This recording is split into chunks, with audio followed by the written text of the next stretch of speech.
అటు అవినీతి ఇటు నిజాయితీ.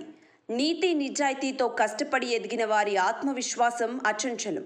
అలాంటి ఆత్మవిశ్వాసం గుంటూరు లోక్సభ అభ్యర్థి పెమ్మసాని చంద్రశేఖర్కి మరింత ఎక్కువగా ఉంటుంది. 25 ఏళ్లకు పైగా కష్టపడి అంచెలంచెలుగా ఎదిగిన అతని సంపదను, తండ్రి అధికారాన్ని అడ్డం పెట్టుకుని 5 ఏళ్లలో 1,00,000 కోట్లు కొల్లగొట్టిన జగన్ సంపదతో పోల్చి చూడటాన్ని ఆయన అవమానంగా భావించారు. ఇదే విషయాన్ని సూటిగా స్పష్టం చేశారు.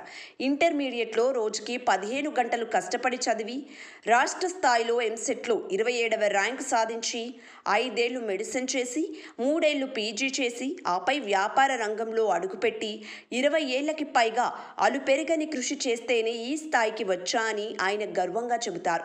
2001లో వ్యాపారాన్ని ప్రారంభిస్తే కృషి పట్టుదలతో అంచెలంచెలుగా ఎదుగుతూ 2024కి ఈ స్థాయికి చేరుకున్నారు.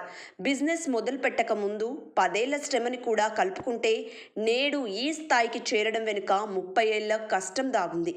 మొత్తం 30 ఏళ్లకు పైగా కష్టపడి 40% ట్యాక్స్ కడుతూ ఈ స్థాయికి చేరుకున్నారు.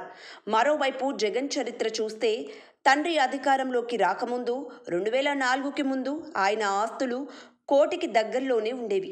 మరి జగన్ ఏం చేసి సంపాదించారని పెమ్మసాని సూటిగా ప్రశ్నించారు.